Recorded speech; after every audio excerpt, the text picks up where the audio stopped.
திருப்பலி வாசகங்கள். முதல் வாசகம். உலகில் நடக்கும் ஒவ்வொரு நிகழ்ச்சிக்கும் ஒரு காலம் உண்டு.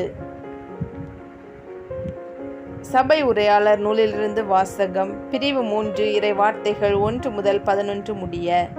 ஒவ்வொன்றுக்கும் ஒரு நேரம் உண்டு. உலகில் நடக்கும் ஒவ்வொரு நிகழ்ச்சிக்கும் ஒரு காலம் உண்டு.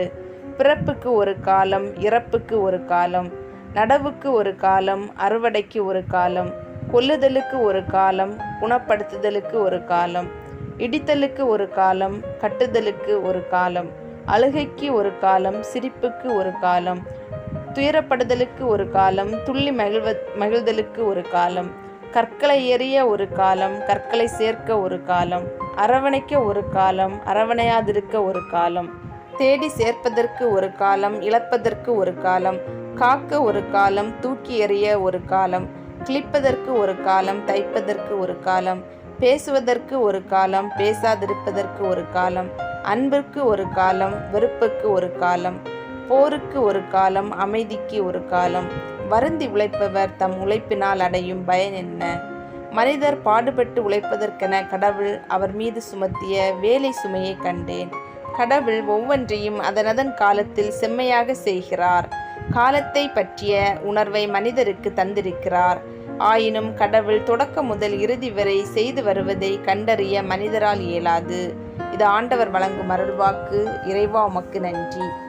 நற்செய்தி வாசகம். நீர் கடவுளின் மெசியா, மானிட மகன் பலவாறு துன்பப்பட வேண்டும். லூக்கா எழுதிய தூய நற்செய்தியிலிருந்து வாசகம். பிரிவு 9, இறை வார்த்தைகள் 18 முதல் 22 முடிய. அக்காலத்தில் இயேசு தனித்து இறைவனிடம் வேண்டிக் கொண்டிருந்த போது சீடர் மட்டும் அவரோடு இருந்தனர். அப்போது அவர்களிடம், நான் யார் என மக்கள் சொல்கிறார்கள் என்று அவர் கேட்டார்.